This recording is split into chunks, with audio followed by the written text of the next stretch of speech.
Mr. President, I'm here on the floor this afternoon to talk about a landmark moment in human history that occurred 50 years ago next week, the Apollo 11 mission that landed the first person on the moon. Today, 50 years after that incredible feat, we sometimes take for granted that we explored the moon.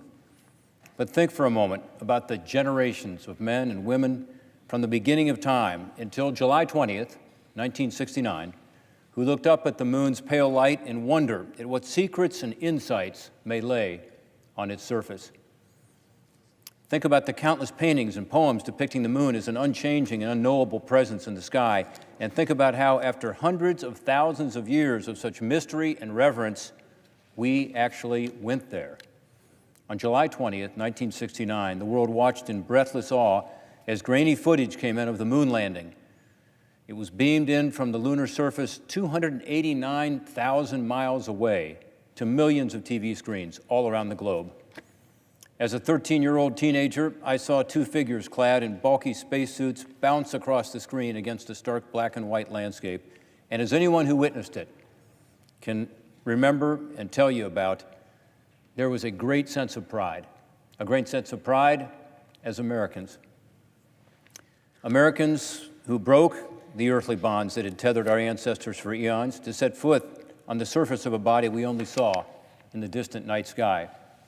I also felt pride as our pristine American flag was unfurled and planted on the moon's surface, forever marking our country's trailblazing spirit.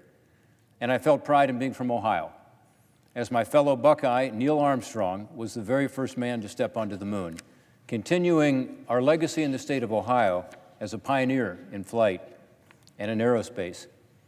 In 2003, actually, Congress officially designated Ohio the birthplace of flight due to the Wright brothers.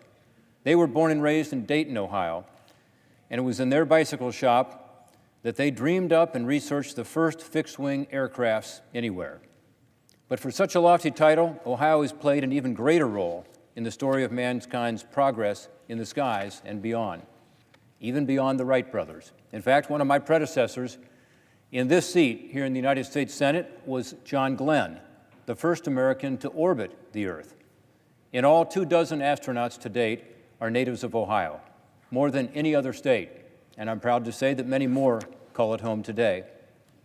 Our legacy of flight in Ohio continues today. In Dayton, Ohio, we have the National Air Force Museum that houses more than 300 historic aircraft.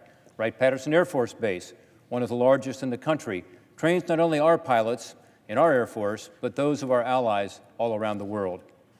And just last month, I had the honor of announcing with Neil Armstrong's widow, Carol Armstrong, that the Smithsonian will be bringing a special exhibit on the Apollo 11 mission entitled Destination Moon to Cincinnati's own Museum Center.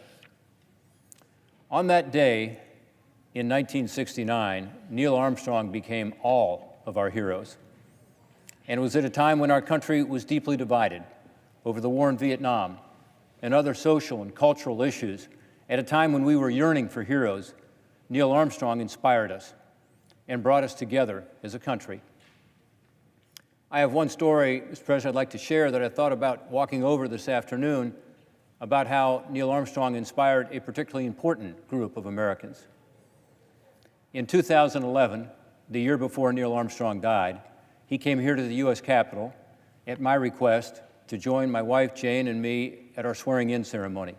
I was elected in 2010. Swearing in was early 2011. As we walked into the Capitol, we looked up on the left and saw a mural. And it's a mural that is still down on the first floor of this Capitol, on the Senate side. And it is of Neil Armstrong on the face of the moon. I pointed it out to Neil and his wife, Carol, his wonderful wife, Carol, who was with us. And Neil's comment was, "That's interesting." For the 30 or 40 people who were with us walking into the Capitol that day, they didn't think it was interesting. They thought it was amazing. I later found out that Neil Armstrong was the only American living to have a mural painted of him in the U.S. Capitol. That night at dinner, one of my other friends, Colonel Tom Moe, came to me and asked if he could speak with Neil Armstrong and whether I would introduce him to Neil. I said, of course. Colonel Tom Moe is a hero in his own right. Air Force pilot who was shot down over North Vietnam. Spent many years in the prison called the Hanoi Hilton with our former colleague John McCain, a true hero. When we went over to see Neil Armstrong, Colonel Tom Moe shared a story with him. He said that the prison guards in the North Vietnamese prison were intent upon telling the prisoners that America was falling apart, that there were protests on the streets, which was true, that the country was deeply divided, that America was going backwards. He said in particular they didn't want the prisoners to know that America had accomplished what President Jack Kennedy, had laid out as an ambitious vow, which was to go to the moon by the end of the decade. They had kept that from them. And then one day, the captors, the prison guards, somehow let a letter go to one of the prisoners from his mom. And that letter included a postage stamp, of course. And guess what was on the postage stamp? A photograph of Neil Armstrong stepping onto the moon. Colonel Moe told Neil Armstrong it was incredibly inspiring. It lifted the spirits of all the prisoners. Immediately, they went to the pipes and they tapped out what had happened, which is the way they communicated with one another in the Hanoi Hilton. And through the pipes and the tapping, he said you could just feel the momentum building and the morale improve. Neil Armstrong was not a very emotional guy, but when he heard that story, he became very emotional, as did Colonel Moe. But again, just one more example of where Neil Armstrong inspired all of us. In this case, a group of Americans who richly deserved and badly needed that inspiration.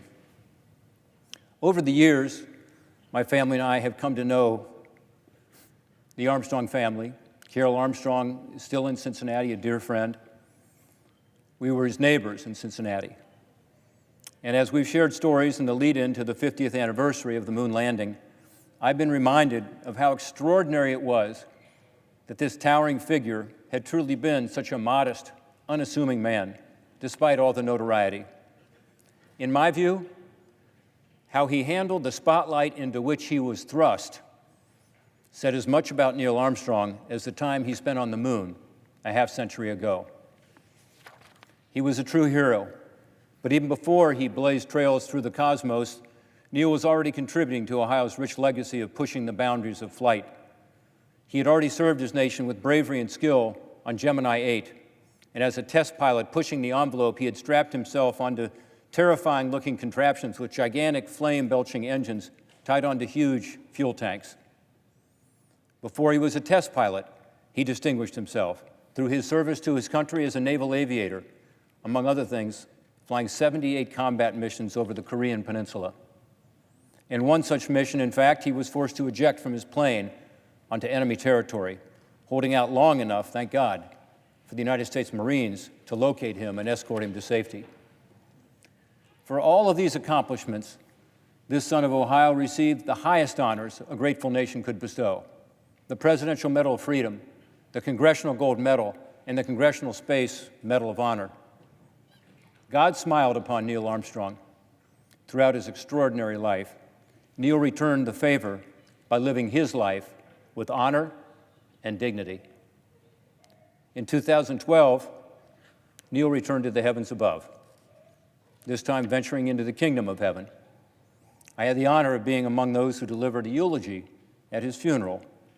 Then as today, I remembered him as a hero and as a friend. He was a humble Midwesterner and a proud Ohioan who believed that the honor of serving his country and meeting great challenges in his own stoic way was all the reward he deserved. He was a refreshing counterweight to the celebrity culture we too often embrace today. The Apollo mission was many things to many people. To the world, it was mankind's greatest journey to date, a daring sojourn to the crown jewel in the night sky. And for Americans, it was an affirmation of America's exceptionalism, as we could beat the Soviets and respond to their Sputnik program by following through on President Kennedy's bold goal to land a man on the moon by the end of the 1960s. But for me, and for thousands of other young boys and girls across Ohio, it was simply the next act in our state's leadership in aviation. done with that quintessential Midwestern resolve and humility. As Neil once so eloquently said, the important achievement of Apollo was demonstrating that humanity is not forever chained to this planet, and our visions go rather further than that, and our opportunities are unlimited. 50 years on, as we look ahead to chart our next voyage to the stars, let us remember the bravery and the patriotism and the humility of Neil, also of his other astronauts, Michael Collins, Buzz Aldrin, and the thousands of men and women who supported them on Earth, and the many courageous astronauts who preceded and followed them.